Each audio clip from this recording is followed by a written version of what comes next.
지금 다루고 있습니다. 사람이 다른 이유는 마음이 다르기 때문입니다. 외모가 달라서 다른 게 아니고, 갖고 있는 돈의 크기가 달라서 다른 게 아니고, 또 우리가 갖고 있는 어떤 우리 안에 있는 것들이 다르기 때문에 다른 것이 아닙니다. 지금 헌금을 안 했다고 계속 손을 흔들면서 하고 있어요. 오늘 끝나고 헌금하려고 합니다. 우리가 다른 것, 사람들이 왜 나랑 저 사람이랑 다를까? 우린 자꾸 이유를 겉모습에서 찾습니다. 근데 사실은 그 마음이 달라서 다른 것입니다. 마음이 다르기 때문에 우리에게 주어지는 각각의 환경에 대해서 반응이 다른 것입니다. 그리고 그 다른 반응이 우리를 다른 인생으로 살게 합니다. 성경에 보면 가장 이 사실을 극명하게 보여줬던 사건이 이스라엘 지파들이 가데스 바네아에서 가나안 땅을 정탐하고 와라라고 말할 때 12명의 정탐꾼을 보낼 때 10명과 2명의 반응이 달랐습니다. 근데 그 사건을 놓고 하나님이 뭐라고 말씀하시냐면은 그렇게 다르게 반응했던 이유는 그들의 마음이 달랐기 때문이다라고 말합니다. 그들의 지파가 달라서가 아니라, 그들이 봤던 지역이 달라서가 아니라 그들은 마음이 달랐다라고 성경은 말합니다. 민수기 14장 24절 우리 같이 한번 한 목소리 한번 읽어볼까요? 시작. 그러나 내 종 갈렙은 그 마음이 그들과 달라서 나를 온전히 따랐은즉 그가 갔던 땅으로 내가 그를 인도하여 드리리니 그의 자손이 그 땅을 차지하리라. 그 마음이 달랐다라고 성경은 말합니다. 마음이 다르기 때문에 자기가 똑같은 것을 봐도 거기에 대한 반응이 달랐죠. 그래서 10명의 정탐꾼이 반응했던 모습이 민수기 13장 32절로 33절입니다. 우리 같이 한번 한 목소리 읽어볼까요? 자, 시작. 이스라엘 자손 앞에서 그 정탐한 땅을 악평하여 이르되 우리가 두루 다니며 정탐한 땅은 그 거주민을 삼키는 땅이요 거기서 본 모든 백성은 신장이 장대한 자들이며 거기서 네피림 후손인 아낙 자손의 거인들을 보았나니 우리는 스스로 보기에도 메뚜기 같으니 그들이 보기에도 그와 같을 것이니이다. 악평하기 시작합니다. 똑같은 땅을 봤는데 그 땅은 거민을 삼키는 땅입니다. 우리는 그들 앞에서 메뚜기만도 못합니다. 이렇게 그들도 악평하고 자기 자신에 대해서도 악평합니다. 그 이유는 마음이 달라서 그렇습니다. 우리가 어떤 일들을 놓고 봤을 때 부정적인 생각과 판단이 드는 이유는 그 마음이기 때문에 그렇습니다. 똑같은 사람의 어떤 행동이나 똑같은 사람의 어떤 모습을 봐서도 내가 그를 봤을 때 기분이 나빠지는 것은 그 사람이 기분을 나쁘게 했다라고 생각하는데 그게 아니라 마음이 달라서입니다. 이 사실을 우리가 아는 것이 중요합니다. 자, 마음이 달랐던 갈렙과 여호수아는 똑같은 땅을 봤을 때 어떻게 반응을 합니까? 민수기 14장 6절로 8절 우리 같이 한번 읽어볼까요? 시작. 그 땅을 정탐한 자 중 눈의 아들 여호수아와 여분네의 아들 갈렙이 자기들의 옷을 찢고 이스라엘 자손의 온 회중에게 말하여 이르되 우리가 두루 다니며 정탐한 땅은 심히 아름다운 땅이라 여호와께서 우리를 기뻐하시면 우리를 그 땅으로 인도하여 들이시고 그 땅을 우리에게 주시리라. 이는 과연 젖과 꿀이 흐르는 땅이니라. 자, 보십시오. 그 땅은 심히 아름다운 땅입니다. 왜 이런 반응이 나옵니까? 마음이 달라서. 자기 가정을 봤을 때 우리 가정이 소망이 있습니다. 우리의 배우자에게, 우리의 자녀에게 소망이 있습니다. 똑같은 현실 속에서도 절망입니다. 차이는 그 대상들의 문제가 아니라 마음의 문제입니다. 자기 마음. 그래서 중요한 것은 이 마음에서 모든 게 나오는 것입니다. 학력이 있어서 다른 반응이 나오는 게 아니에요. 또 돈이 있어서 다른 반응이 나오는 게 아닙니다. 마찬가지로 다른 어떤 위치와 지위에 있다고 다른 반응이 나오는 게 아니에요. 다른 사람을 만났으면 내가 이렇게 안 살았을 것이다. 또 다른 가정에 내가 있었으면 이렇게 안 컸을 것이다. 그렇지 않습니다. 마음이 다른 거예요. 내가 그 마음을 갖고 있으면 어떤 형편, 어떤 처지에 가도 똑같습니다. 반응이 그러니까. 근데 내 마음이 달라지면 반응이 달라져서 같은 형편에서도 전혀 다른 인생을 삽니다. 그러니 이 10명의 정탐꾼은 이런 반응을 했고요. 결국은 광야에서 다 죽는 운명의 삶이 됐습니다. 2명의 이 여호수아 갈렙은 이와 같은 전혀 다른 반응을 했기 때문에 가나안 땅에 들어갈 수 있었습니다. 마음이 어떠냐에 따라서 인생이 달라지는 거예요. 그래서 이 마음을 지금 우리가 살펴보는 것이 중요합니다. 지금 여러분들의 삶을 놓고 자기 마음이 어떻게 보고 있느냐, 그거는 자기 주변의 삶의 문제가 아니라 내 마음의 문제다라는 것입니다. 성경은 우리에게 이렇게 말하죠. 잠언 4장 23절 우리 같이 한번 한 목소리 한번 읽어볼까요? 자, 시작. 모든 지킬 만한 것 중에 더욱 내 마음을 지키라. 생명의 근원이 이에서 남이니라. 그렇습니다. 무엇보다도 마음 지켜야 된다. 모든 것들이 다 여기서 나온다 하는 것입니다. 그래서 우리가 마음을 잘 지키는 삶을 살아야 합니다. 어떻게 마음을 지킬까요? 로마서 12장 2절 우리 같이 한번 읽어볼까요? 시작. 너희는 이 세대를 본받지 말고 오직 마음 새롭게 함으로 변화를 받아 하나님의 선하시고 기뻐하시고 온전하신 뜻이 무엇인지 분별하도록 하라. 아멘. 이 세대 본받지 말고 우리 마음을 새롭게 해서 날마다 마음의 쓰레기통을 비우는 것처럼 이렇게 사는 것입니다. 그래서 하나님의 뜻이 뭔지를 아는 것입니다. 거기서 왜 이런 상황이 왔어? 이게 아니고요. 그러니까 우리가 꼭 기억해야 될 것은 내 주변은 다 무생물이다. 이렇게 생각하는 것이 정답입니다. 내 주변은 다 무생물입니다.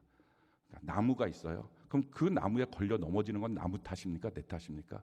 내 탓인 거예요. 이놈의 나무 때문에 돌뿌리가 있어요. 돌뿌리에 걸려 넘어지면 돌뿌리의 탓입니까? 내 탓입니까? 그래서 사람들이 이상하게 돌뿌리 탓이라고 돌을 발로 찹니다. 그럼 훨씬 더 아파져요. 그러니까 이게 우리 인생이랑 똑같습니다. 내 주변에 있는 사람들은 무생물과 같은 거예요. 나에게 항상 똑같은 신호만을 줍니다. 근데 그 신호를 내 마음이 어떻게 받아들이고 반응하느냐, 여기에 따라서 우리의 삶은 달라집니다. 우리의 마음이 잘 만져지는 은혜가 있기를 바랍니다. 이번에 이 빚어주심 시리즈를 통해서 우리가 하나님께 나갈 때 우리 마음을 하나님이 좀 잘 빚어줘서 주님이 쓰실 수 있는 좋은 그릇으로 바뀌어지는 은혜가 있기를 바랍니다. 오늘은 수치심에 대해서 우리가 같이 은혜를 좀 나누길 바랍니다. 우리 마음속에 있는 이 수치심에 대해서 우리가 어떻게 생각을 하고 이 수치심을 갖고 하나님께 나가서 어떻게 주님의 빚어주심을 경험할 것인가 하는 것입니다. 수치심에 대한 관점은 크게 두 가지 관점이 있습니다. 이게 세속적인 관점인데 한쪽에서는 반드시 필요하다. 수치심이야말로 가장 중요한 관점이라고 생각하는 관점이 있고요. 다른 하나는 매우 경계해야 된다. 이거 굉장히 조심스러운 것이다 라고 보고 있는 관점이 있습니다. 수치심은 굉장히 필요한 것이다 라고 보는 것은 굉장히 오래된 전통입니다. 맹자로부터 시작을 합니다. 여러분들이 맹자의 사단 칠정론을 알고 계십니까? 예, 사단 칠정론에 보면 이 사단이 측은지심, 수호지심, 사양지심, 시비지심 이 네 가지입니다. 그러니까 사람의 마음속에 있는 근본적인 이 마음이 뭐냐? 누군가를 향해서 불쌍히 여기는 측은지심이 있다. 그래서 불쌍히 여기는 마음이 없는 사람은 사람이 아니다.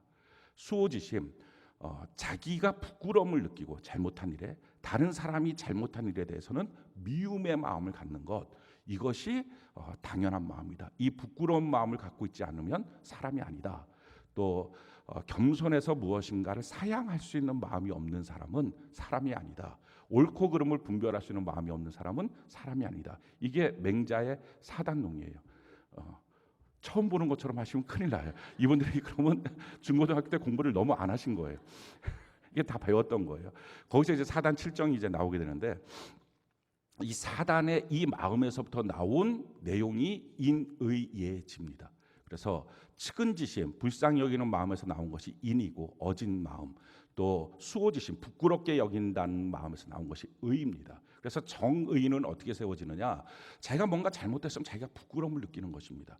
다른 사람이 잘못한 것을 보면 그 사람이 잘못됐다라고 하는 미움의 마음이 들어야 합니다. 그게 정의로운 거예요. 그게 정의롭게 되고 그게 공정한 사회를 만들 수 있습니다. 또 겸손해서 자꾸 이렇게 자기를 낮추는 마음, 이게 예입니다. 그래서 예의가 뭐냐? 자기를 나대지 않는 것, 교만하지 않는 것, 이게 예입니다.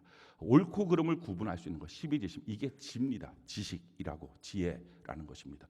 그러니까 인의예지, 이게 왕도 정치의 핵심인데 이 내용이 바로 사람의 이 근본적인 네 가지 마음에서 나온다는 거예요.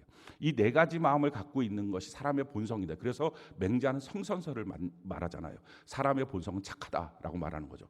이 본성을 갖고 있기 때문에 차마 사람에게 하지 못하는 것이 있다라는 거예요. 그래서 그것대로 따라 살면 삶이 어렵지가 않다는 것입니다. 차마 그 사람이 부끄러워서 그 사람이 불쌍해서 못하는 게 있다는 거예요. 차마 내 자신이 이렇게 하면 부끄럽기 때문에 못하는 게 있다는 것입니다.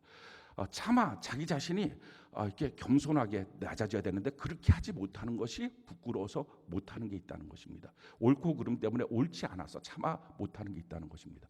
그러니까 정치하는 왕이 백성들한테 차마 못하는 것을 못하고 살면 백성이 편안하다는 거예요.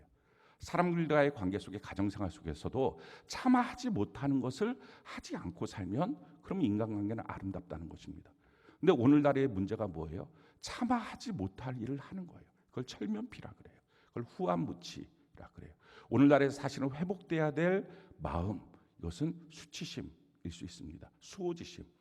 자기 자신이 잘못했던 일에 대해서는 부끄럽게 여기는 마음만 있으면 이게 수신이거든요. 그러니까 인의예지, 이 마음이 바로 수신인데 수신이 돼야 재가가 되고 치국평천하가 되는 겁니다. 근데 수신도 안 됐는데 뭔가 먼저 자기가 일을 하겠다고 하니까 나라가 지금 이 모양 이 꼴이 되고 있는 것입니다. 수신도 안 됐는데 빛처럼 소금처럼 살겠다 기독교인이 그러니까 이게 온통 다 욕먹는 인생들이 되고 만 것입니다. 그래서 그런 점에서 수치심을 갖고 있어야 나라가 바로 세워지고 우리 개인들이 바로 세워진다. 이게 요즘 나온 사상이 아니라 맹자에서부터 나온 사상입니다. 그래서 수치심은 반드시 필요한 마음이고 오늘날 수치심을 제거하려고 하는 시도들은 매우 위험하다라고 말하는 거예요. 부모들이 이 수치심이라고 하는 것은 자존심의 외투거든요. 수치심을 건들면 자존심이 상처를 입습니다. 그러니까 자기 자녀들이 자존심이 상처 입지 않는 자녀로 키우기 위해서 수치심을 얻지 않는 자녀로 만드는 거예요. 너 탓이 아니야. 너 잘못 아니야. 남들도 다 그래. 이런 식으로 자녀들을 키워놓으니까 그 사람들이 공부는 열심히 해서 어떤 위치에 가고 나니까 엉뚱한 일들을 지금 벌이고 있는 것입니다. 그런 점이 사실은 이 수치심의 문제를 우리가 다룰 때 너무 필요한 부분이 오늘 다시 회복돼야 된다 하고 보는 것이죠. 근데 정반대의 시각도 있어요. 수치심은 굉장히 경계해야 될 문제다라는 것입니다. 그것은 수치심 권하는 사회라고 하는 책이 있는데 아마 여러분들도 한번 읽어보시면 아마 좋으리라고 생각을 하는데 이 수치심 권하는 사회의 핵심의 내용이 뭐냐면 수치심은 사회에서 주는 거라는 거예요. 아까 이 맹자로부터 수치심이 반드시 필요하다라고 말했던 이 수치심은 자기 마음의 본성에서 나오는 부끄러움이죠. 그런데 이 마음의 본성에서 나오는 게 아니라 사회에서 수치심을 준다는 거예요. 왜 사회에서 수치심을 주느냐? 수치심을 줘서 사람들을 자기가 원하는 대로 조종하고 싶어서 그렇다는 거예요. 그래서 사실은 이 수치심에 대해서 굉장히 조심스럽게 접근해야 되고 경계해야 된다라고 하는 것이 그 책의 논조입니다. 뭐 예를 들면 오래간만에 만난 친척이 야, 너 왜 이렇게 안 본 사이에 살이 쪘어? 이렇게 느닷없이 말하고 그 다음에 넌 도대체 언제쯤 시집갈 거야? 너 아직도 혼자니? 야, 너 아직도 직장이 없니? 야, 너 부모한테 좀 효도 좀 해야지. 언제까지 부모한테 짐이 될 거야? 그러다가 뭐 우물쭈물하니까 괜찮아. 늦게 가도 돼. 대기만성이야. 천천히 해. 아니 누가 늦게라는 말을 정하고 누가 천천히라는 말을 정하고 그런 말 할 것 같으면 먼저 시비나 안 걸어야지. 그러니까 이런 말들을 통해서 수치심을 느끼는 거죠. 그러고 난 다음에 뭔가 원하는 방향으로 조종을 하는 거예요. 그게 수치심을 권하는 사회라는 것입니다. 남편이 자기 편이라고 믿었는데 어느 날 뭐 이렇게 아내가 무슨 말 하니까 남편이 버럭 화를 내면서 너가 뭘 안다고 나서 수치스럽게 만드는 거죠. 그래서 자기 아내를 조종하려고 하는 거예요. 이웃 사람이 아기 키우는 엄마가 그것도 몰라요? 이런 말을 해서 이거 봐봐요 이렇게 조종하는 거예요. 근데 사람들끼리의 관계에서만 이렇게 수치심을 권하는 게 아니라 매스미디어를 통해서 우리는 수치심을 그렇게 받고 있어요. 예를 들면 잡지책 같은 거 어디든지 그런 게 있어요. 10주 만에 7kg 빼기 이렇게 막 날씬한 여자 이렇게 딱 나오고 그러면 이게 굉장히 당황스러워지는 거예요. 옷 사이즈가 없는 사람들 뭐 이렇게 그리고 꼭 옆에 사진은 뭐 이렇게 단추가 뚝 터져 있는 그거 한두 번씩 경험해 봤는데 그게 툭 터져 있는 그런 모습도 보여주고 또 그 옆에 또 글도 써 있어요. 엄마라고 해서 자기 관리하지 않으면 안 됩니다. 아들도 딸도 뚱뚱한 엄마는 싫어합니다. 뭐 이런 글자가 이게 다 뭐죠? 수치심을 줘서 어디론가 조종하고 있는 모습이에요. 신입생들 또는 새로운 직장에 들어온 사람한테 그 신고식 같은 것을 통해서 당황스럽게 만들고 그렇게 수치심을 줘서 조종하는 것들. 뭐 옛날에는 그랬는데 요즘에는 그런 거 없죠. 고문한다고 옷을 다 벗겨놓고 두들겨 패는 것. 이런 수치심. 얼굴에 침을 뱉는 거, 뺨을 때리는 거, 무릎 꿇어 뭐 이렇게 하는 거. 깡패들이 만나면 눈 깔아 이런 거. 이런 게 다 수치심을 통해서 조종하는 그런 것들입니다. 근데 사실은 이게 마귀가 가장 잘 쓰는 방법이에요. 마귀는요, 다른 사람과 비슷해지지 않으면 넌 큰일 나. 사회가 주는 어떤 규제, 규약, 여기를 정신없이 따라가게 만드는 것이 마귀의 전략 중에 한 가지입니다. 성경에 이런 말씀이 있죠. 에베소서 2장 2절로 3절 우리 같이 한번 한 목소리 읽어볼까요? 시작. 그때 너희는 그 가운데서 행하여 이 세상 풍조를 따르고 공중의 권세 잡은 자를 따랐으니 곧 지금 불순종의 아들들 가운데서 역사하는 영이라. 전에는 우리도 다 그 가운데서 우리의 육체의 욕심을 따라 지내며 육체와 마음에 원하는 것을 하여 다른 이들과 같이 본질상 진노의 자녀이었더니. 자, 세상 풍조라고 하는 것을 주면서 유행 따라가지 않으면 뒤처지는 사람인 것처럼 그렇게 만드는 거예요. 이게 지금 일종의 수치심입니다. 그래서 이 옷 입고 나가면, 유행에 뒤떨어진 옷을 입고 나가면 부끄러워. 이게 수치심이에요. 그러니까 마귀가 주는 게 뭐예요? 이런 세상 풍조예요. 근데 이 세상 풍조의 핵심이 뭐라고요? 불순종의 악의 영들이 그걸 자꾸 끌고 가는 것입니다. 그렇게 끌고 가서 결국은 마음과 육체가 원하는 것이 온통 세상 속에 빠져서 살도록 만들어가는 방법이에요. 그러니까 이 마귀가 가장 잘 쓰고 있는 방법 중에 한 가지도 수치심입니다. 근데 이런 수치심에 걸리게 되면 사람들이 도망치고 싶어져요. 그곳에 있고 싶지 않아요. 그래서 다른 사람이 나를 어떻게 볼까 이 생각이 너무 커지는 거예요. 막 도망치고 싶어지고 자기를 위장하고 속은 아닌데 겉모습만 괜찮은 사람인 것처럼 위장하고, 또는 자기 자신에 대해서 나는 안 돼, 그러니까 나는 이렇게 쓸모없는 인간이야, 자학하고 또 자기 부정을 하고, 또는 그렇게 수치심을 받고 온 다음에 그 마음속에 있는 분노를 누군가한테 풀고 싶어서 자기에게서 가장 약한 자녀에게나 또는 다른 사람한테 분풀이를 하고, 또는 미리 알아서 기고 그 수치심을 당하지 않기 위해서 그래서 눈치 보고 살고, 이런 것들이 수치심을 통해서 조종하고 있는 사회의 모습입니다. 그러니까 크게 두 가지 부분이 있다는 거예요. 수치심은 반드시 필요하다. 수치심이 있어야 사람이 무엇인가 사람다워진다. 또 한 가지는 수치심은 사람으로 하여금 억압하고 끌고 가는 문제다. 이 두 가지의 견해가 있습니다. 근데 사실 이 두 가지를 바라보고 있는 시선이 뭐예요? 수치심은 사람에게 사람답게 사는 것에 있어서 가장 필요한 조건이다라고 보는 이유는 수치심은 내 안에서부터 나오는 것이다 라고 보기 때문이에요. 근데 수치심은 나를 끌고 가고 조종하고 내가 원하는 삶이 아니라 그냥 사회가 만들어 놓은 그 삶을 살게 만드는 것뿐이다. 뭐 여자다움, 남자다움, 뭐 이렇게 우리를 끌고 간다라고 보게 만드는 것. 이것은 수치심은 사회가 나에게 준다. 관점이 다른 거예요. 자, 그래서 수치심이 나를 변화시키고 나를 멋진 사람으로 만들 수 있다라고 생각하려면 수치심이 내부에서 나오면 돼요. 근데 밖에서 주는 수치심 때문에 억압당하는 삶을 살면 수치심 때문에 고통스러워질 수 있습니다. 자, 이와 같은 사회적인 관점을 보면서 과연 기독교에는 우리 마음속에도 수치심이 있거든요. 그럼 이 수치심의 문제를 어떻게 볼 것이냐 하는 거예요. 자, 가장 먼저는요, 수치심이 도대체 어디서부터 생겼냐 하는 거예요.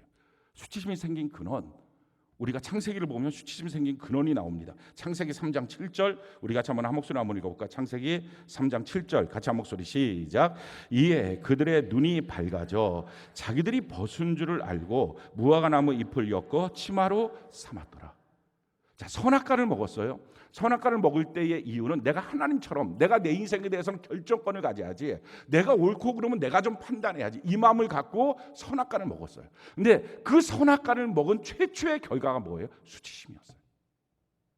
여러분, 수치심이 나오게 됐던 이유가 뭡니까? 내가 나의 인생에 대한 결정권을 가져야지 라고 할 때부터 수치심이 우리를 괴롭힌 거예요. 원래 그 전에 사람은 어떻게 창조됐어요? 수치심을 모르는 자로 창조됐어요. 성경이 이것을 우리에게 이렇게 말하죠. 창세기 2장 24절 25절 우리 같이 한번 한 목소리 읽어볼까요? 자, 시작. 이러므로 남자가 부모를 떠나 그의 아내와 합하여 둘이 한 몸을 이룰지로다. 아담과 그의 아내 두 사람이 벌거벗었으나 부끄러워하지 아니하노라. 그랬어요. 벌거벗었으나 부끄러워하지 않았다. 수치심을 몰랐어요. 여러분, 우리의 진실한 창조의 모습은 수치심을 모르는 상태입니다. 근데 내가 내 인생의 결정권자다, 내가 주인 되는 삶을 살아야지 해서 나타난 가장 첫 번째 문제, 우리 삶에 닥친 가장 첫 번째 위기, 수치심이에요. 자, 근데 둘이 있었는데 벌거벗었는데 왜 수치심을 몰랐을까? 이유가 뭐라고요? 한 몸이었기 때문에 몰랐다는 거예요. 그래서 사실은 수치심의 문제는 타자로부터 나옵니다. 나랑 너랑은 달라. 여기서부터 나오는 거예요. 그러니까 선악과를 먹어서 내가 생각하는 옳은 것, 내가 생각하는 좋은 것과 너가 생각하는 옳은 것, 좋은 것은 다른 거야 라고 생각할 때, 너랑 나랑은 한 몸이 아니야, 다른 개체야 라고 여겨질 때서부터 그 사람의 시선으로 나를 어떻게 볼까, 여기에 따라서 수치심이 나온 거예요. 이 실험을 해봤어요. 그러니까 임의로 뽑은 5명의 관객을 앞에 놓고 임의로 처음 만난 거예요. 뽑은 한 사람을 등장시켜서 딱 그냥 거기에 대면을 하게 만든 거예요. 그리고 그 5명 앞에서 구연동화를 읽어봐라. 잘 읽는 1등한테는 기가 막힌 상금을 주는 어떤 그런 것들을 해본 거예요. 그래갖고 그걸 실험을 해본 건데, 근데 이제 그 구연동화가 뭐 방구쟁이, 뽕뽕이 뭐 이런 거예요. 그러니까 이게 전혀 모르는 사람 5명을 앞에 놓고 거기서 방구를 뿡 끼고 뭐 이런 걸 하니까 이게 부끄러워서 사람이 읽지를 잘 못하는 거예요. 그러다가 이 5명한테 안대를 다 씌워줬어요.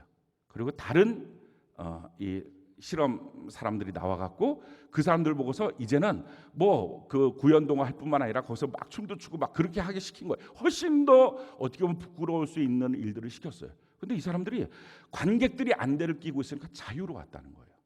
그러니까 수치심이 어디서부터 나오느냐? 시선에서 나오는 거예요. 누구의 시선? 남의 시선. 그러니까 이 수치심의 문제가 해결되기 위해서 뭐가 필요합니까? 남이 아닌 한 몸이면 돼요. 우리가 이 땅을 살면서 한 몸이라고 하는 것을 경험하는 공간이 있으면 수치심으로부터 상처 입은 마음들이 해결될 수 있습니다. 그걸 위해서 하나님이 주신 것이 가정이에요. 근데 가정도 한 몸이 안 돼서 이제 깨진 거예요. 죄로 말미암아. 그리고 나서 하나님이 주신 한 몸이라는 것, 우리의 마음을 치유하기 위해서 주신 것, 그게 교회예요. 성경이 우리에게 이렇게 말씀하고 있죠. 골로새서 3장 15절, 우리 같이 한번 한 목소리 읽어볼까요? 시작. 그리스도의 평강이 너희 마음을 주장하게 하라. 너희는 평강을 위하여 한 몸으로 부르심을 받았나니 너희는 또한 감사하는 자가 되라. 여러분, 하나님이 교회를 주셔서 우리에게 그 교회를 통해서 하시는 일들이 뭡니까? 한 몸으로 부르셨다는 거예요. 그래서 한 몸이라는 것이 확인이 되면 우리가 그 공동체 안에서 그 사람 앞에서 우리의 위장된 가면을 벗을 수 있어요. 자, 수치심으로 말미암아 도망가는 사람의 특징이 뭐라고요? 자기 위장이에요. 속은 아닌데 겉모습만 꾸며놓는 거예요. 근데 이게 얼마나 갑갑하고 힘들겠어요. 그러니까 이 겉모습을 벗어나야 진짜 모습이 나타나고, 진짜 모습이 나타나야 변화가 되는데, 왜 변화가 안 되느냐? 겉모습을 감싸고 있으니까. 근데 한 몸이라고 하는 것이 경험되면, 느껴지면 자기에 있어서 위장의 가면들을 벗을 수 있어요. 그게 교회예요. 그러니 오늘날에 교회답지 못한 교회 때문에 성도들도 위장의 가면들을 다 쓰고 사는 거예요. 신앙 좋은 척, 행복한 척, 기쁨이 있는 척. 그리고 다 사실은 그 마음은 다 썩어 있는 거예요. 정말 우리가 성경적 교회를 세워야 될 이유, 그것은 우리 안에 있는 이 수치심으로 말미암은 상처들, 도망가고 싶고 아무도 내 마음 몰라주고, 이 수치심을 받았을 때 사람들이 느껴지는 마음은요, 너무 자기가 작아진다는 거예요. 자기 자신이 너무 아무것도 아닌 것처럼 여겨진다는 거예요. 너무 힘들다는 거예요. 자기 혼자 있다는 외로움도 여겨진다는 거예요. 느껴진다는 거예요. 근데 그런 것들을 해결할 수 있는 유일한 공간, 그게 바로 교회예요. 우리 교회가 한몸된 교회가 되는 은혜가 있기를 바랍니다. 그런데 이 한몸된 교회가 되기 위해서 꼭 필요한 게 뭘까요? 우리가 한몸 되도록 힘을 써야 합니다. 너희를 한몸 되도록 불러주셨다. 우리 다시 한번 읽어볼까요? 골로새 3장 15절, 우리 같이 한번 한 목소리 읽어봅시다. 자, 시작. 그리스도의 평강이 너희 마음을 주장하게 하라. 너희는 평강을 위하여 한 몸으로 부르심을 받았나니 너희는 또한 감사하는 자가 되라. 그래요. 한 몸으로 부르셨어요. 그러니까 나를 부르셔서 예수 믿고 구원받고 천국 간다, 이걸로 끝이 아니고 한 몸으로 부르셨구나. 이걸 아는 거예요. 그래서 교회 생활할 때 가장 잘하는 게 뭐예요? 한 몸 됨으로 교회 생활을 하는 것입니다. 그래야 그게 교회예요. 그게 신앙이고요. 그래야 하나님의 의도가 그 안에서 나타나요. 그러니 그냥 군중으로 왔다가 예배드리는 군중으로 왔다가 흩어지는 신앙생활의 반복이라면 그건 신앙생활을 안 한 거예요. 개인주의 신앙, 혼자 있는 신앙, 아무도 교제할 수 없는 여전히 자기는 혼자 있는 그 신앙의 모습은 평생을 신앙생활 해도 신앙생활 안 한 것입니다. 왜 어떤 사람들 그러죠? 큐티하고 나면 그냥 자기가 큐티하면 되지. 그걸 왜 꼭 올려야 돼요? 왜 꼭 그걸 같이 올려서 무슨 감시하는 것도 아니고 같이 그걸 봐야 돼요? 한 몸으로 부르셨다라고 하는 사실이 우리 안에서 실천돼야 되니까. 왜 셀로 모여야 돼요? 한 몸으로 부르셨다는 사실이 우리 안에 경험돼야 되기 때문에 그렇게 애쓰는 것입니다. 그러니까 그게 불편한 거예요. 왜 불편하죠? 수치심 때문에. 왜 사람들이 모여서 같이 나누는 것이 힘들죠? 수치심 때문에. 부끄러워서 도망가고 싶으니까.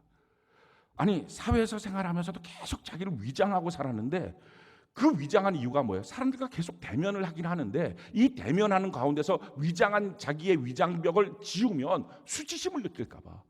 누군가 말하는 그 말 한마디 어떤 모습 하나 이것 때문에 자기가 너무 상처받고 너무 힘들어지니까 이 수치심을 느낄까 봐 계속 위장벽을 치고 있는데 그 교회에 나왔어요. 예배를 드려요. 그럼 자기 혼자 아무도 없는 곳에서 자기 혼자 예배 드리면 그럼 얼마나 좋겠냐. 왜? 수치심으로 말미암아 답답한 이 위장벽을 안 해도 되니까 그냥 아무도 옆에 모르니까 그러니까 모르는 곳에 가서 나 혼자 예배 드리는 게 편할 것 같다. 그 이유는 뭡니까? 이 수치심의 문제. 근데 문제는 수치심은 그래서 평생 예배 드려도 치료가 안 되는 해결이 안 되는 거예요.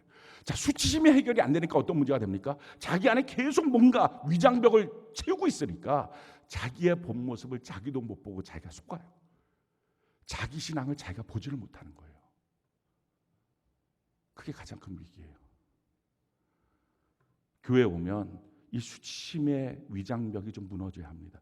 그렇게 되도록 서로 좀 친밀해져야 합니다. 그러면 힘들 수 있어요. 상처 입을 수 있어요. 그럼에도 불구하고 한 몸으로 부르셨다는 것을 믿고 한 몸이 되도록 애쓰시길 바랍니다. 그래서 한 몸이 되도록 하는 거예요. 한 번도 경험해 보지 못했던 그 한 몸의 그 공동체 그걸 만들어 가야 돼요. 우리가 성경적 교회를 이루는 은혜가 있기를 바랍니다. 그래서 부끄러움이 없는 서로가 서로에 대해서 부끄럽지 않는 그 공동체를 우리가 좀 만들어 가는 것입니다. 그 부끄러움이 없는 공동체가 돼야 구제가 됩니다. 그렇지 않은 상태에서의 구제는요. 주는 자나 받는 자나 얼마나 조심스러운지 몰라요. 부끄러움이 없는 공동체가 돼야 장학도 되고요. 선교도 됩니다. 헌금을 헌금답게 쓸 수 있습니다. 치리가 치리대로 될 수 있습니다. 교회 생활에 가만 놓고 보면 부끄러움을 느끼지 않는 상황이 돼야 제대로 된 성장이 있습니다. 누군가 누구에게 권면을 한다고 합시다. 서로 간에 부끄러움을 느끼는 상황이 되면 권면이 됩니까? 분노가 되지. 그러니까 오늘날의 권면도 없어진 거예요. 가르침도 없어진 거예요. 서로의 인격을 어느 정도 지키는 선에서 대충 터치하지 않는 상태로 진행합니다. 왜? 그게 인격적인 선이라고 생각하니까. 근데 아무런 영적 변화가 없는 거예요. 서로 좀 이렇게 수치심의 장벽이 금이 가도록 세게 부딪히길 바라요. 그래서 셀 모임을 할 때 부딪혀야 돼요. 뭐 말로 부딪히든지 하이파이브를 하든지 머리로 부딪히든지 뭘 부딪혀야 돼요. 그리고 특히 어느 때가 정말 결정적인 하나님의 은혜이지 않습니까? 자기에게 부끄러운 일이 생겼을 때, 자기 삶에 참 노출하고 싶지 않은 부끄러움이 생겼을 때, 그때 자기를 끌고 셀 공동체로 오는 거예요. 그래서 자기의 부끄러움을 말하는 거예요. 너무 어렵겠죠. 너무 힘들겠죠. 근데 그렇게 한번 자기의 장벽을 무너뜨리고 나면 이 사람은 그 공동체에서 너무 편해져요. 뭐 거리 낄 것도 없어요. 누가 뭐라 하면 나 원래 그런 사람이야. 이렇게 해버리면 아무도 터치할 수가 없는 거예요. 그냥 자기의 부끄러운 모습을 그냥 하는 거예요. 남편한테 한 대 맞아서 멍이 시퍼렇게 들었어요. 교회 나올 때까지는 예쁜 선글라스를 꼈어요. 야, 저 사람 뭔가 세련됐겠다. 근데 셀 예배를 드리는 순간에 선글라스 딱 벗으면 이렇게 퍼렇게 되어 있으면 전바위가 딱 되어 있을 때 이래. 이게 우리 집이야. 이게 쉽겠어요. 근데 그렇게 말하는 그 순간에 이 사람은 얼마나 자유로워질까요? 수치심의 위장벽에서부터 벗어나는 거예요. 우리 사업 망했어. 이런 거. 우리 자녀 이번에 떨어졌다. 뭐 이렇게 이걸 너무 뭐 흥겹게 말하기도 그렇지만 뭐 이렇게 그냥 말하는 것. 근데 그렇게 누군가 한 명이 그 수치심의 장벽을 한번 무너뜨리는 사람이 필요해요.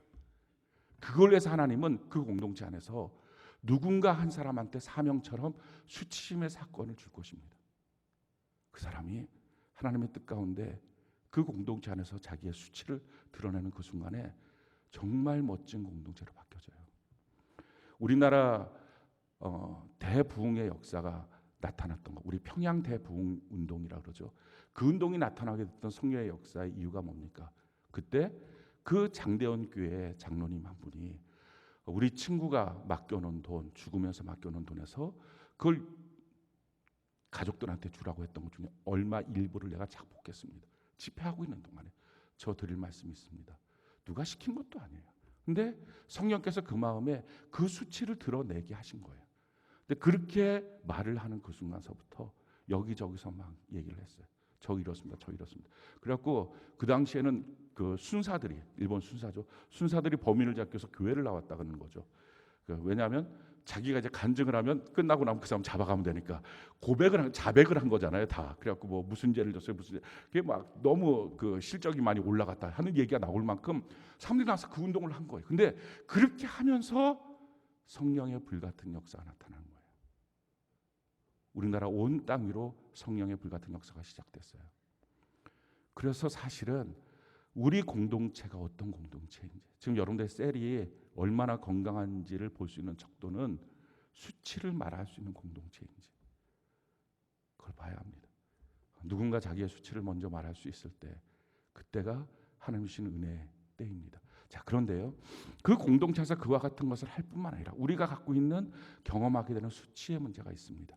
근데 그 수치의 문제를, 이것이 선악과를 먹은 죄 때문에 시작한 거라면, 예수님을 나의 주인으로 내가 고백했다면 이제 수치의 문제는 내가 없어져야 되는데 왜 여전히 수치의 문제들 우리가 당할까, 경험할까?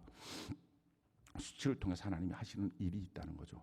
아까도 말씀드렸던 것처럼 공동체 안에서 수치로 말미암아 우리가 스스로 위장하고 있는 장벽을 무너뜨려서 진짜 한 몸 된 교회를 만들기 위한 것이 첫 번째고요. 두 번째는 그 수치를 통해서 우리를 자라나게 하는 거예요. 천국에 합당한 사람으로 만드는 것입니다. 외부로부터의 도전으로 내가 수치감을 느끼면 도망가고 싶어요. 다른 사람들이 나를 모욕하는 것으로 수치감을 느끼면 그 공동체가 너무 싫어요. 근데 하나님의 말씀을 내가 읽다가 듣다가 또는 성령의 감동으로 우리 마음속에 수치의 문제가 딱 건드려져서 내가 정말 부끄럽다, 내가 어떻게 이렇게 살지 하는 것을 느끼게 되면 그때 가서 정말 사람은 바뀌어요. 여러분, 하나님의 말씀을 아무리 들었다고 해서 사람이 변화되진 않아요. 하나님의 말씀을 아무리 알았다고 해서도 사람은 변화되지 않아요. 그런데 자기 마음속에 자기 스스로가 수치심을 정말 느낄 때, 그때 사람들은 그 말씀 앞에 꼬꾸라지고 변화됩니다. 지난주에 우리가 들었던 느헤미야의 사건도 마찬가지죠. 100년 동안 세워지지 않았던 성벽이 세워졌던 이유, 수치심의 문제를 성령께서 그들의 마음속에 도전했을 때 그들이 무너졌던 성벽을 다시 세웠어요. 성경이 우리에게 이렇게 말씀합니다. 느헤미야 2장 17절, 우리 같이 한번 한 목소리 한번 읽어볼까요? 같이 한 목소리 시작. 후에 그들에게 이르기를 우리가 당한 곤경은 너희도 보고 있는 바라. 예루살렘이 황폐하고 성문이 불탔으니 자, 예루살렘 성을 건축하여 다시 수치를 당하지 말자 하고. 그래, 이 수치의 문제가 건드려졌을 때, 성령께서 그 마음속에 수치의 문제가 일어났을 때 변화되기 시작했어요. 수치가 사회로부터 내게 주어진다면, 남이 나를 수치스럽게 만든다면 우리는 너무 괴롭고 도망가고 싶고 화가 날 것입니다. 그런데 이 수치의 문제가 내 속에서 일어나는 사건이라면, 하나님의 말씀 때문에 성령 가운데 내 속에서부터 일어나는 사건이라면 우리를 참 놀랍게 변화시킬 거예요. 그래서 성령이 감동하는 사람의 특징은 하나님의 말씀을 읽다가 수치심을 느낍니다. 오늘 우리 마음속에도 이와 같은 일들이 있기를 바랍니다.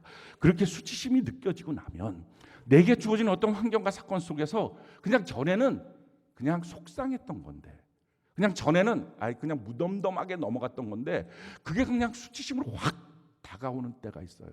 그게 성령의 때거든요. 전에는 돈이 없다는 것이 나는 원래 돈 없어서 가난했어. 무덤덤했어요. 또 어느 때 돈 없어서 뭔가 사고 싶은 걸 못 살 때 속상하긴 했어요. 근데 어느 순간인가 그게 하나님 아버지는 부유하신데 아들인 내가 딸인 내가 왜 이렇게 가난해? 하나님 아버지는 강건하신데 나는 왜 이렇게 병약해? 하나님 아버지는 위대하신데 나는 왜 이렇게 무기력하고 무능력해? 이런 것들이 어느 날 자기 마음속에 수치로 탁 느껴지는 거예요. 성령의 감동은 이게 속상함이 아니라 수치로 느껴지는 거예요. 그때 변화될 수 있어요. 근데 그때 조심해야 됩니다. 길은 두 가지예요. 마귀는 그 수치심이 느껴졌을 때 그를 끌고 눈앞에 보여지는 것을 향하여 달려가게 해요. 돈이 없다는 이 수치심이 느껴졌을 때 그렇지 이제 이를 악물고 내가 돈 벌어야지. 그게 세상 풍조를 따라서 마음과 육체가 원하는 대로 달려가게 만드는 삶이에요. 근데 우리가 꼭 기억해야 됩니다. 우리 마음의 기본적인 모든 수치의 문제를 해결해 줄 수 있는 분은 하나님 한 분이십니다. 다른 분은 다른 어떤 것도 우리의 마음의 수치를 제거하지 못해요. 제가 아는 사람 중에 저 한참 후배였었는데 그 친구는 재수를 했어요. 그리고서 고대에 처음 넣었다가 고대에 떨어졌어요. 그리고 나서 그 다음에 재수를 해서 서울대를 갔어요. 그럼 잘 된 거잖아요. 박수 쳐줄 수 있잖아요. 서울대 갔어요. 다른 사람들이 다 와 서울대, 야 너 정말 똑똑한가 보다. 근데 이 친구는 계속 말을 해요. 나 재수했어. 나 재수했어. 그러니까 조금만 친밀해지면 그러니까 자기 스스로가 자기의 수치를 먼저 끄집어내지만 사실은 끄집어내는 게 아니라 방어를 먼저 하는 거예요. 나이가 한 학년 더 많으니까 나 재수했어요. 이 상처가 서울대를 가서 해결이 안 되는 거예요. 졸업해도 해결이 안 되고 이 사람이 교사를 하는데 선생님을 하는데 학교 그래도 해결이 안 돼요. 애들이 바짝 자기를 깜본대요. 예전에 있었던데 바짝 깜본대요. 이유는 자기가 아마 재수해서 그런가 봐요. 이 얘기를 해요. 애들은 모르는 자기 선생님 재수했는지 누가 알아요. 근데 이게 계속 상처인 거예요. 그러니까 무엇인가 우리가 돈이 없다가 돈이 생긴다고 자기 마음속에는 수치심이 제거되진 않아요. 더 어떻게 보면 위축돼요. 자기 삶 속에 어떤 수치심을 느꼈던 부분을 자기가 노력하고 애써서 무엇인가 얻었다 해도 얻어지지도 않지만 얻었다고 해서 수치심이 제거되지 않아요. 우리의 모든 수치를 제거하실 분은 하나님 한 분이에요. 그러니까 이 사실을 꼭 기억하셔야 돼요. 우리 마음속에 성령의 감동 가운데 수치심이 느껴졌다면 무조건 하나님께 나가시길 바랍니다. 오늘 성경 말씀이 우리에게 뭐라고 말하죠? 우리 11절부터 13절까지 우리 같이 한번 한 목소리 한번 읽어봅시다. 자, 시작. 성경에 이르되 누구든지 그를 믿는 자는 부끄러움을 당하지 아니하리라 하니 유대인이나 헬라인이나 차별이 없음이라. 한 분이신 주께서 모든 사람의 주가 되사 그를 부르는 모든 사람에게 부요하시도다. 누구든지 주의 이름을 부르는 자는 구원을 받으리라. 아멘. 누구든지 주님께 나가면 부끄러움을 당하지 않게 될 줄로 믿습니다. 성경이 우리에게 이렇게 말씀합니다. 여호수아 5장 9절 우리 같이 한번 읽어볼까요? 시작. 여호와께서 여호수아에게 이르시되 내가 오늘 애굽의 수치를 너희에게서 떠나가게 하였다 하셨으므로 그곳 이름을 오늘까지 길갈이라 하였느니라. 자, 뭐라고 말합니까? 여호와께서 여호수아에게 이르시되 내가 하나님 여호와 하나님이 오늘 애굽의 수치를 너희에게서 떠나가게 하리라. 우리 안에 있는 수치를 제거하고 떠나가게 하실 수 있는 유일한 분 하나님 한 분이십니다. 그래서 내가 느끼는 수치의 문제를 해결하기 위해서 돈의 수치를 느껴서 돈을 더 벌려고 가고 지위를 또는 어떤 학력을 뭐 등등 느껴서 더 그것을 얻으려고 해서 설사 얻어진다고 해도 수치의 문제는 해결이 안 되더라는 것입니다. 하나님께 나가야 하나님이 해결하여 주십니다. 우리 하나님은 어떠신 분입니까? 성경이 우리에게 이렇게 말씀하시죠. 이사야 61장 3절 우리 같이 한번 읽어볼까요? 한 목소리 시작. 무릇 시온에서 슬퍼하는 자에게 화관을 주어 그 죄를 대신하며 기쁨의 기름으로 그 슬픔을 대신하며 찬송의 옷으로 그 근심을 대신하시고 그들이 의의 나무 곧 여호와께서 심으신 그 영광을 나타낼 자라 일컬음을 받게 하려 하시며. 아멘. 슬픔 속에 수치심 때문에 고통스러워할 때 그 수치를 제거하시고 화관, 영광의 면류관을 씌워주실 수 있는 분 하나님 한 분이십니다. 저는 오늘 여러분들이 그것을 경험했으면 좋겠어요. 지금 여러분들이 이번 한 주간 살면서 또 여러분들의 인생을 살아가면서 느꼈던 수치심, 그래서 그 수치심 때문에 상처를 입고 그것 때문에 도망가고 싶기도 하고 그것 때문에 분노가 나오기도 하고 그것이 자기에게 있어서 뭐가 건드려지기만 하면 막 터져나오는 무엇이고 또는 그것 때문에 자기는 형편없다고 여겨지는 것 또는 그런 어떤 수치심을 주는 사람 앞에 자기도 모르게 먼저 기기 시작하는 것, 복종하고 있는 것, 눈치 보고 있는 것 이런 모습이라면 오늘 하나님 앞에 기도하시길 바라요. 하나님이 여러분들의 수치를 벗겨주시게 될 줄로 믿습니다. 그래서 다시는 그것 때문에 두려워하지 않도록 그것 때문에 자기를 위장하지 않도록 그것 때문에 가슴 아파하지 않도록 하나님 만들어 주시게 될 줄로 믿습니다. 성령께서 여러분들에게 머리에 영광의 면류관을 씌워주시는 은혜가 넘치길 바랍니다. 돈 없어도 괜찮아요. 지식이 없어도 괜찮아요. 어떤 위치 자리 다 상관없어요. 하나님께서 나의 마음을 만져주시고 영광의 면류관을 씌워주시면 어디를 가든지 담대하게 될 줄로 믿습니다. 그게 베드로 요한이잖아요. 그 높은 대제사장 서기관들 앞에서도 얼마나 담대합니까? 하나님께서 그들의 마음을 만져줬어요. 무식한 어부들이라고 말했는데 전혀 그렇지 않도록 하나님 만들어 주셨어요. 오늘 하나님이 그런 역사를 여러분들에게 일으켜 주시게 될 줄로 믿습니다. 자, 두 번째는요. 그렇게 하나님께 나가서 우리의 마음을 치료할 뿐만 아니라 사실은 완전하게 수치로부터 벗어나는 하나님의 방법을 좀 살펴봐야 돼요. 하나님은 어떻게 우리의 수치를 제거하실까? 그것이 성경 안에 나와 있어요. 여러분들이 성경을 통해서 읽으시면서 이렇게 하나님이 사람들의 수치를 제거하시는구나. 그래서 그 일에 우리가 순종하는 것입니다. 그중에 몇 가지 예를 든다면 우리 아까 읽었던 말씀이 애굽의 수치를 굴러가게 했다. 길갈의 사건이잖아요. 그 길갈의 사건에서 애굽의 수치가 굴러가게 했을 때의 그 내용, 순종의 내용이 뭡니까? 할례였어요. 성경이 우리에게 이렇게 말하죠. 여호수아 5장 2절 우리가 한번 읽어볼까요? 한 목소리 시작. 그때 여호와께서 여호수아에게 이르시되 너는 부싯돌로 칼을 만들어 이스라엘 자손들에게 다시 할례를 행하라 하시며 자 전쟁터 앞에 지금 여리고성 앞에 할례를 행하라고 3일 동안 누워있는 것입니다. 굉장히 위험하죠. 그런데 이 일을 통해서 하나님이 하시는 말씀이 이거예요. 너희의 모든 수치가 굴러갔다는 것입니다.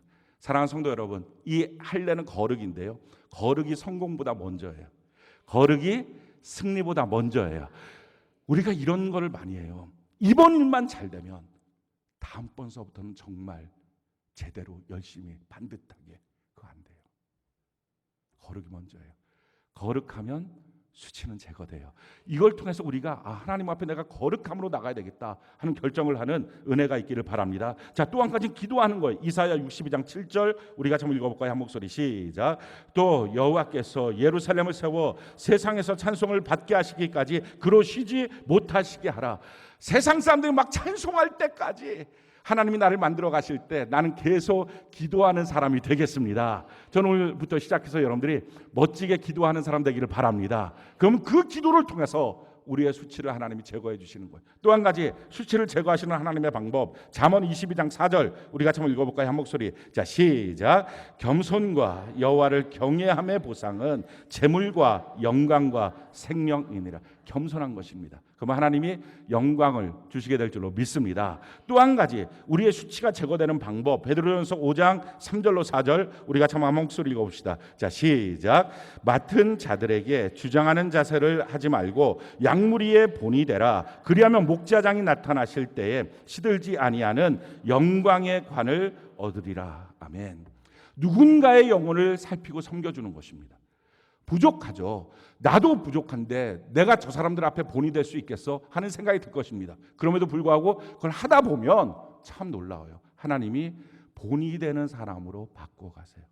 우리 안에 수치심을 점점점 벗어나서 영광의 사람이 되도록 만들어 주십니다. 그래서 저는 여러분들이 누군가를 전도하고 양육하는 사람 되는 은혜가 있기를 바랍니다. 근데 사실 이와 같은 방법 말고 가장 중요한 마지막 방법이 있어요. 그것은 우리가 느끼고 있는 수치심이 뭔지를 살펴봐야 돼요. 여러분들이 뭔가 수치심을 느꼈다면 도대체 내가 느끼는 수치심이 도대체 뭐냐라는 거예요. 여기서 우리가 수치심을 느끼겠죠. 근데 정말 천국에서도 이 문제 때문에 하나님 앞에 부끄러울까? 아니면 난 지금 수치심을 전혀 느끼지 못하는데 천국 가면 진짜 하나님 앞에 나는 부끄러움을 느낄 문제인가? 그걸 살펴봐야 돼요. 우리가 다 지금 천국을 향하여 가잖아요. 자, 그렇다면 지금 내가 느끼고 있는 수치심의 본체가 뭐냐는 거예요. 성경이 우리에게 이렇게 말씀해요. 요한계시록 3장 17절로 18절 우리 같이 한번 한 목소리 한번 읽어볼까요? 자, 시작. 내가 말하기를 나는 부자라 부요하여 부족한 것이 없다나 내 곤고한 것과 가련한 것과 가난한 것과 눈먼 것과 벌거벗은 것을 알지 못하는도다. 내가 너를 고문하노니 내게서 불로 연단한 금을 사서 부요하게 하고 흰옷을 사서 입어 벌거벗은 수치를 보이지 않게 하고 안약을 사서 눈에 발라 보게 하라. 지금 라오디게아 교회 성도들이 하는 말입니다. 나는 부자라 부유하여 부족한 것이 없다. 나는 수치스럽지 않아. 다른 사람들보다 나는 훨씬 더 윤택한 삶, 안정적인 삶을 살고 있어. 그럴 때 하나님께서 너의 가련한 것, 가난한 것, 벌거벗은 것, 병든 것, 눈먼 것을 좀 보라 라는 것입니다. 반대의 사건도 있었어요. 요한계시록 2장 9절 우리 같이 한번 한 목소리 읽어볼까요? 자, 시작. 내가 내 환난과 궁핍을 알거니와 실상은 내가 부유한 자니라. 자칭 유대인이라 하는 자들의 비방도 알거니와 실상은 유대인이 아니요 사탄의 회당. 너가 지금 가난하고 다른 사람들 왔을 때 참 부끄러운 어떤 형편에 있다 할지라도 실상은 너가 부유한 자야. 그래서 우리가 한번 살펴봐야 돼요. 지금 하나님 앞에서 나는 어떨까? 내가 주님 앞에서 나면 내가 부끄러울까? 아니면 영광스러울까? 진짜 우리의 부끄러움의 문제가 뭔지를 우리가 좀 점검해 봐야 합니다. 히브리서 12장 2절 우리 예수님이 어떻게 하셨는지 우리가 한번 볼까요? 한 목소리. 자, 시작. 믿음의 주요 또 온전하게 하시는 이인 예수를 바라보자. 그는 그 앞에 있는 기쁨을 위하여 십자가를 참으사 부끄러움을 개의치 아니하시더니 하나님 보좌 우편에 앉으셨느니라. 이 땅에 잠깐 지나가는 일들 앞에서 그 사람들 앞에 내가 창조주 하나님이 벌거벗고 있다라고 하는 이 현실 앞에, 이 십자가 앞에 그 부끄러움을 개의치 않았다는 거예요. 예수님이 그렇게 하셨어요. 그 사람들이 침을 뱉고 채찍에 때리고 피가 뚝뚝 떨어지고 너무 고통스러워서 비명을 지르고 있는 자기의 모습을 부끄러워하지 않았어요. 왜? 그 후에 있을 하나님의 영광의 그 보좌를 바라보면서. 다윗도 마찬가지였습니다. 사무엘하 6장 20절로 22절 우리 세 번역인데 우리 같이 한번 20절 22절 같이 한번 읽어볼까요? 한 목소리 시작. 다윗이 자기 집안 식구들에게 복을 빌려주려 궁전에 들어가니 사울의 딸 미갈이 다윗을 맞으러 나와서 이렇게 말하였다. 오늘 이스라엘의 임금님이 건달패들이 맨살을 드러내고 춤을 추듯이 신하들의 아내가 보는 앞에서 몸을 드러내고 춤을 추셨으니 임금님의 채통이 어떻게 되었겠습니까? 내가 스스로를 보아도 천한 사람처럼 보이지만 주님을 찬양하는 일 때문이라면 이보다 더 낮아지고 싶소. 그래도 그대가 말한 그 여자들은 나를 더욱더 존경할 것이요. 지금 다윗이 뭐라고 말합니까? 자기 아내인 이 미갈이 이렇게 말해요. 당신은 채통도 없습니까? 근데 다윗이 말해요. 내가 하나님을 찬양하고 높이는 일이라면 난 더 낮아져도 좋겠다. 여러분들이 느끼는 부끄러움이 뭡니까? 잠깐 지나가는 부끄러움입니까? 개의치 않으시길 바라요. 물론 하나님께 나가서 그 문제를 놓고 기도하면 하나님이 그 수치심도 벗겨주시고 더 영광스러운 모습으로 존귀한 모습으로 바꿔주실 것입니다. 그런데 그리 아니하실지라도 개의치 마시기 바라요. 정말 우리가 느껴야 될 부끄러움의 문제 앞에 나는 영광스러운 삶을 살고 있는지 이걸 점검해야 합니다.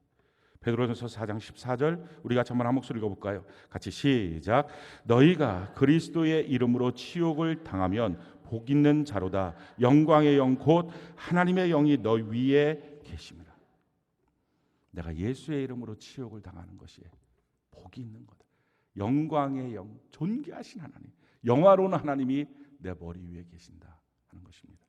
여러분, 우리가 느낄 가장 본질적인 부끄러움이 뭘까요? 우리가 느낄 가장 큰 부끄러움이 뭘까요? 성경 그 부끄러움의 모습을 이렇게 우리에게 말씀하고 있어요. 요한 1서 2장 15절로 17절 우리 같이 한번 한 목소리 한번 읽어볼까요? 시작. 이 세상이나 세상에 있는 것들을 사랑하지 말라. 누구든지 세상을 사랑하면 아버지의 사랑이 그 안에 있지 아니하니 이는 세상에 있는 모든 것이 육신의 정욕과 안목의 정욕과 이생의 자랑이니 다 아버지께로부터 온 것이 아니요 세상으로부터 온 것이라. 이 세상도 그 정욕도 지나가되 오직 하나님의 뜻을 행하는 자는 영원히 거하느니라. 우리가 이 땅을 살아가면서 부끄럽지 않으려고 돈 버는 데에 쓰고 육신의 정욕, 안목의 정욕, 이생의 자랑, 이것 때문에 안달복달, 자녀들 이것 때문에 어떻게든지 다른 사람한테 좀 멋있는 모습 보이려고 그렇게 애쓰다가 세상만 자기 마음에 꽉 차고 있다가 그러다 보니까 하나님을 잃어버린 거예요. 그러고 났는데 세상의 것은 지나가는데 대학 멋진 대학에 보내도 그것이 영광스러운 것은 입학식 날 또 합격했다는 날 하루지. 누가 두고두고 지나가는 사람이 아유 합격했다며요. 그 한두 번이지. 그 다음에도 또 합격했다며요. 그 다음에 또 합격. 이거 누가 그러냐고요.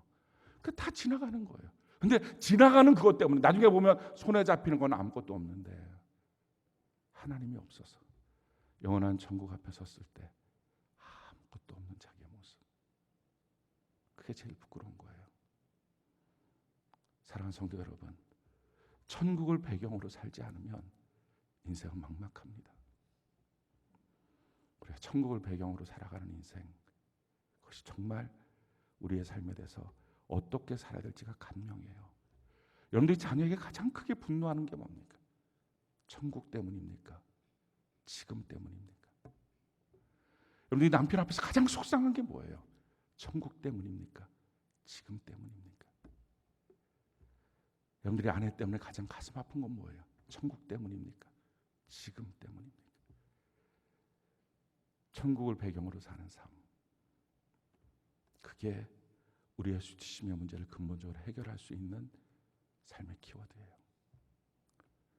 부끄러움을 느낄 때 천국 앞에서 부끄럽겠다 여겨질 수 있는 그 문제가 우리 눈에 보여지는 것이 은혜고 축복입니다. 여기서 보여지면 만들 수나 있죠. 주님 앞에 섰는데 그때 가서 드러나면 우리가 어떻게 합니까? 속수무책 아닙니까? 이 땅에 사는 동안에 하나님의 말씀 앞에서 성령 안에서 우리가 깨달아져서 이 땅에 사는 동안 천국 앞에 서 있을 그 광경이 자꾸 날마다 보여질 수 있는 사람, 천국 앞에서 부끄럽지 않는 그 삶을 우리가 살아가는 은혜가 넘치기를 예수님 이름으로 축원합니다.